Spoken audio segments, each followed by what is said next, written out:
Hello there. Now, about a month ago, I competed in the US Barista Championship, and this year I got, I got fourth place, which is very exciting. This was a very fun season of competition, and this is actually the 6th year that I have competed. I won back in 2022 and then placed second in Worlds and have placed second in the US for the last 2 seasons of 2023 and 2024 when I last competed. But no matter what, at the end of a barista competition season, I always get a ton of questions about what tools I was using on stage, because believe me, on the competition stage, we use a lot of gadgets and gizmos that you don't usually see in cafes. So today, I want to show you some of the most pivotal tools that I used on stage and also tell you about why I chose to use them. One disclaimer before we get started, a lot of these tools are very expensive. They're highly specialized, and a lot of them were developed specifically with the Barista Championships in mind. But that's not to say that you need any of them. I want this to be kind of a fun show and tell, and also maybe a little bit of the behind the scenes of Barista Championships. But if you are interested in ways and tools that you need to make delicious coffee at home, I do want to quickly shout out my upcoming book, Coffee for Here. I'm super proud of this. This is available for pre-order now, and it is a handbook for making delicious coffee at home, whether you do filter or espresso or even signature drinks. This is a very hands-on book about building a coffee bar, recipes that you can use to get started. And also, if you flip to the very, very back of it and you are interested in Barista Championships, the entire last chapter talks specifically about the recipes and techniques I have used in competition. So if you want to learn more about the stuff we talk about today, this could be a fun place to get started. So I will have this linked in the description. Pre-orders are immensely helpful for this book finding homes, not a singular home ideally, hopefully many, many homes, but regardless, let's jump into the video. All right, we are going to talk about the tools I used one course at a time. So if you don't know, a quick overview of the Barista Championships. It is a rehearsed 15-minute presentation where you serve a panel of judges 3 courses. You have your espresso course, your milk course, and your signature beverage course. So I served my espresso first. Let's start with the espresso portion. First things first, this is the combo or scale system that I used across all of my courses. I only used 2 group heads for all of my courses, and so on stage I had 2 Akaya pearls to be used as my scales for weighing out my shots. Then I also used 2 nucleus stems. Now, what this fancy thing here is actually an elevated way to store your scales under the machine and then have the pressure points for your cups above on the top of the drip tray. It should look something like this. Now, the reason a lot of competitors like to do this is that it means you aren't sliding your scales around on the drip tray a bunch. Additionally, it keeps everything nice and centralized so you can weigh both of your shots easily right below the machine. And also, it gives you a little bit more clearance between the end of the portafilter spouts and the surface of your scale, which means I'm able to fit nice, larger cups easily underneath instead of having my bulky scale sitting on top of the drip tray. These stems are fully adjustable, so you can fit them to different machines, different cup sizes. I have used them for the last 2 seasons. I find them pretty useful and I like the way it works for my workflow. However, you will sometimes see competitors using just a single small scale on the surface of their drip tray, something more of the size of this. They'll have it here, they'll place their cups on, and then they'll move the scale rather than just having something elevated to here. Now let's talk about distribution. For the last few years of competition, I have been using the auto comb from Barista Hustle. I really like this tool. It is very easy to use in competition and is kind of a nice balance between something that is manual but something that is like slightly automated in that it will do the same thing every single time. If you haven't seen one of these before, this is a WDT tool that locks onto your portafilter. You drop the needles down into your bed of coffee and then you use your palm to then rotate those needles, evenly distributing everything and ideally giving you a pretty even extraction. On the tech score sheets in a Barista Championship, you are scored on how consistent you are in your puck preparation. So what you are doing to distribute your coffee beforehand, whether that is going old school, using the palm of your hand, whether you are using a handheld WDT, anything like that gets scored on consistency within your shots. So something like an auto comb that is very easy to do the same thing with every single time is a tool that a lot of us use to get those tech points. It also works well, so that's helpful. Now, I just talked about the auto comb, but that is actually not what I used this year. This year I switched to a different distribution technique. I used the Nucleus Pulse. Now, the shape of this distribution tool may seem familiar with you. If you are familiar with NCDs or just levelers in general, like this one, this is the same kind of base assembly. However, instead of just spinning this on the surface of your coffee to simply level off the top before tamping, the NCD Pulse, as the name suggests, has a vibrational aspect to it. I'm doubtful that you'll really be able to see it here on camera, but I just turned it on. There's two levels of vibration. There's a lower vibration and a higher vibration. And then whenever I remove this little round tool from its nesting spot here, the vibration will immediately start. Now, what this does, when you place it onto your ground coffee, you'll spin it. Usually 3 nice spins is what I like to do. And what that does is not only levels the surface of the coffee, but that vibration allows for better vertical distribution in the puck. So it's just a different form of making sure all of that coffee is even and ready to be flat and tamped. This is definitely an expensive tool. I find that it works quite well. I've been super happy with these shots I have pulled with it. The workflow is really nice, but the main reason that I switched to this over the auto comb this year is actually because of the sponsored machine we were using. The sponsored machine for the US Barista Championships this year was a Dalla Corte machine, and in some of my practice where I was practicing with the Dalla Corte portafilters, this is not one, this is a Slayer, but just to have one in hand, I was having a lot of trouble getting my auto comb to lock onto the portafilter wings here. It just wasn't fitting correctly all the times, and for me, that is a variable that I did not want to worry about on stage. I wanted to know that all of my tools were going to work no matter what portafilter I was handed. So I switched over to using the Pulse just because I have a guarantee that this fits a 50mm portafilter, and I knew that was what we were using. So it was a kind of last minute change, but I was super happy with how this worked. Post-puck preparation, which is a very hard sentence to say, I needed to tamp, and I chose to use a force tamper this year. Now, this is a spring-loaded tamp, so let me go get some coffee. Let me show you what that means. I want to give a huge thank you to Trade for sponsoring today's video. No matter how you take your coffee, whether that's black or with cream and sugar, I'm a firm believer that to have a good output, you need to start with a good input. The coffee you choose is the most important part of your cup, and if you're looking for a place where you can explore a wide range of great curated coffees, Trade is the place for you. Trade is a coffee subscription service and the #1 destination in the US for both hot and cold coffee drinkers. They have an incredible range of coffees hand-selected from the top roasters in the US and offer everything from blends to single origins. No matter what brewing style or coffee style you like, they'll have something for you. Each bag is roasted to order and delivered fresh to your door with their first bag guarantee, which says that if your first bag isn't to your liking, they'll replace it for free. So if you are ready to get started and begin brewing cold or hot, now is the perfect time because Trade is offering up to 30% off new coffee subscriptions at drinktrade.com/MDC. That's drinktrade.com/MDC to get up to 30% off your first subscription, or you can click the top link in the description. You have your dosed coffee in your basket. You'll then notice that on this tamper, there's kind of this ledge around the outer side, which means it latches, quote unquote, to the top. It's super flat here, and then you simply press down. This is going to be pretty percussive. All tamped and ready to go.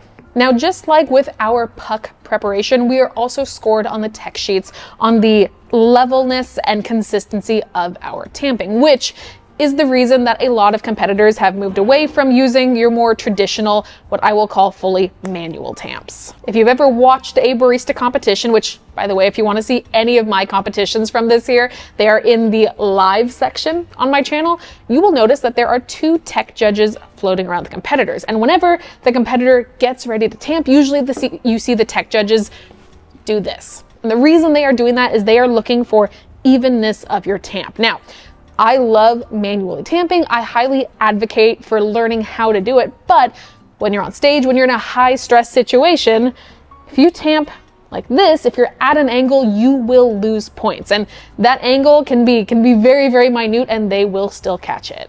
Frankly, it's just not worth risking that. You want things to be clean, concise, and streamlined across all of your courses. So spring-loaded tampers, self-leveling tampers, all of those are super popular in competition now. And frankly, they're just pretty useful tools in general. Now, I use the Force tamper because I happen to have one. This is actually one that I was given after getting second in the Worlds in 2022, and it's just kind of stuck with me as what I use in competition. But I've used self-leveling ones, I've used other spring-loaded tampers, they all work great. Okay, we have distributed, we have tamped, we are finally moving to the espresso machine. One of the tools that I used this year, and I've used again for the last few years, are Paragon espresso chilling balls. I try to say spheres. There's something weird about saying that I pulled my espresso over chili balls. Spheres, balls, whatever you call them. You have probably seen these somewhere online before, or some dupe or variation of them. Inside this golden sphere here is liquid. That when frozen makes this ball super, super chilly, and it stays chilled for a long time. Paragon also provides these little stands here that you place the ball into. Just for example, these are the espresso cups I used from Laboramics. You then place that little holder right on top, and then you pull your espresso over this chilled sphere, either for the full extraction of the shot or sometimes even just a little bit of it. For example, this year I pulled the first 15 grams of all of my espressos over this ball, and then I removed it by sliding it to the side afterwards. Now, a lot of the language around these chilling spheres is based around this idea that they help maintain higher levels of volatile aromatics in your espresso, increasing aroma, increasing flavor, all of those things. That is not exactly why I use these. I use these more from a temperature first standpoint.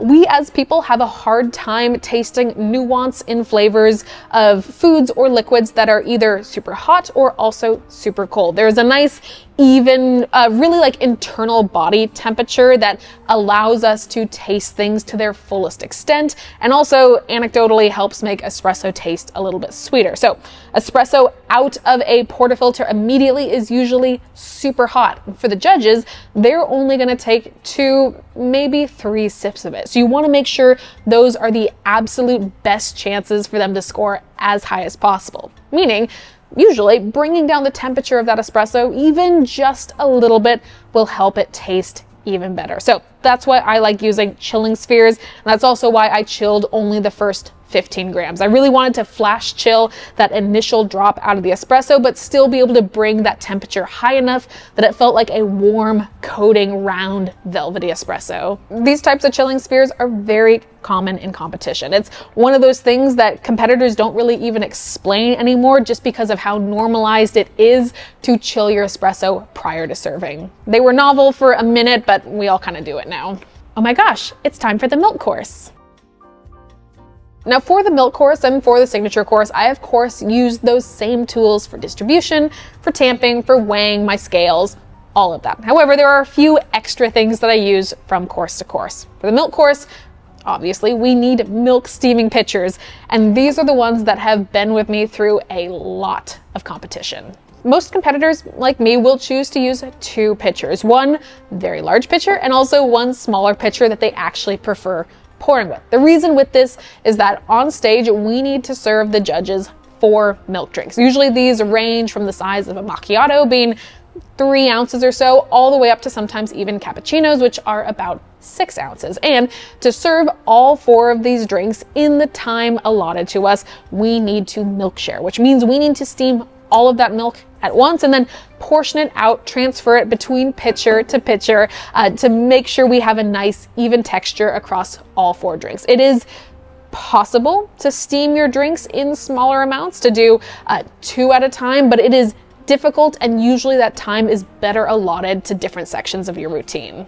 For me, this big boy right here is my milk steaming pitcher. This is just a really generic, I think, rattleware pitcher that I have had for probably about 7 years now. It is a very large pitcher that holds between 16 to 32 ounces of milk, which is perfect for these larger milk drinks. Now, this bad boy right here is the WPM 15-ounce round spout that I purchased from Slow Pour Supply. You have probably seen it around here before. I really love this pitcher because, first of all, for my pouring style, this larger, really rounded spout works great for me. It allows me to release a lot of milk all at once, meaning I can make really bold, symmetrical designs. And it also allows me to pour out quite a bit of milk, meaning I can pour and design pretty quickly. Additionally, this spout extends a good bit off the body of the pitcher.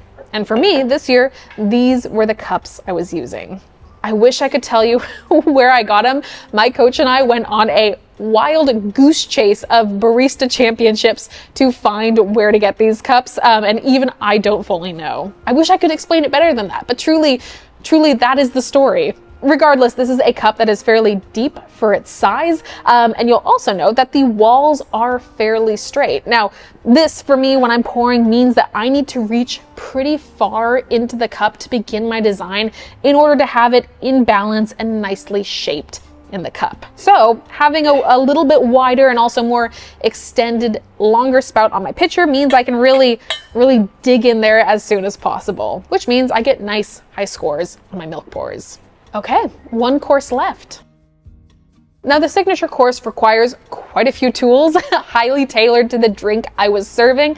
However, a lot of those are really what I would call drink making tools and not necessarily coffee tools. However, I did want to show you two things that I have been using in the Barista Championships for years. I use these almost every single time I compete. And specifically, if you are someone who is looking to compete yourself, you'll see these a lot. And I want to tell you why I like using them. First of all, trusty hyper chiller, my one true love.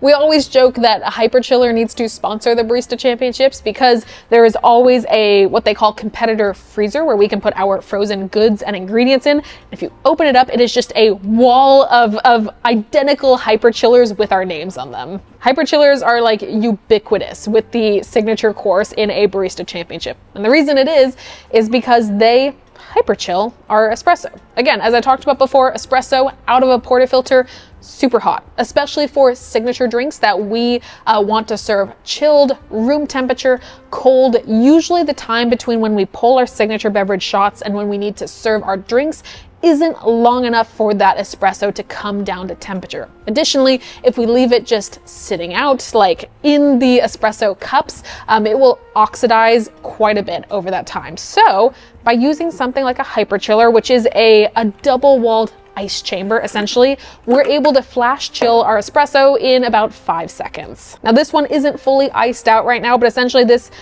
inner chamber gets filled with ice. Also, the surrounding outer chamber is filled with ice, and then you are able to pull your espresso, pour it into the top here, spin it a few times, it will fully chill, and then you can simply pour it out. It's super efficient. These are really light and cheap and easy to use. My other prized possession, and probably if I was a cartoon, what I would be drawn with, is an ISI kitchen siphon. Now, in Barista Championships, our goal is to serve each of our sensory judges the exact same drink. Behind them, there is always a head judge who is going around and tasting everything, making sure things are consistent.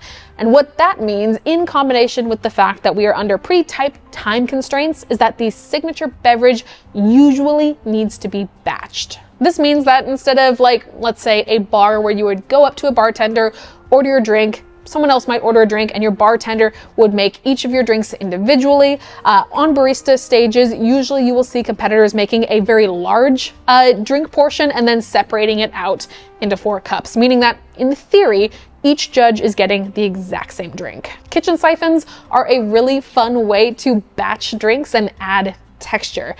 Typically, kitchen siphons are used with N2O, which is also known as a cream whipper. This is what we use to make whipped cream, and it adds a really fluffy, aerated texture, or with CO2, which of course is carbon dioxide. I say that very unconfidently. Yes, of course it's carbon dioxide. I don't know why I had a moment of doubt.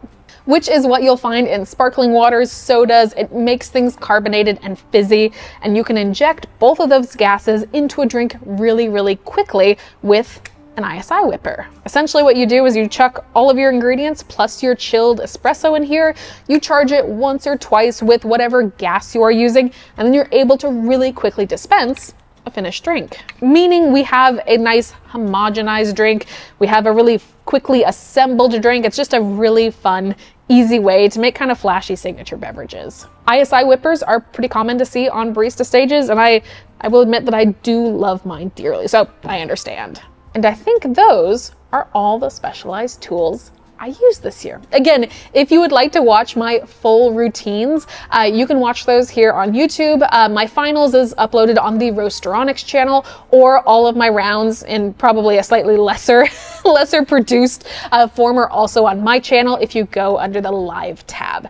If you have any questions, feel free to leave them in the comments. I will do my best to answer as many as I can, as I do dearly love talking about barista championships. In the meantime, I highly recommend you check out my upcoming book, Coffee for Here, if you want to learn more about making coffee at home without all of these extra gizmos and gadgets. I'll have that linked in the description as well, and I don't have any drink to walk off with, which is a bit sad, but regardless, my name is Morgan. You can find me here on YouTube once a week, plus YouTube Shorts, plus Instagram and TikTok almost every single day. I swear I can remember this. I've done it 1,000 times.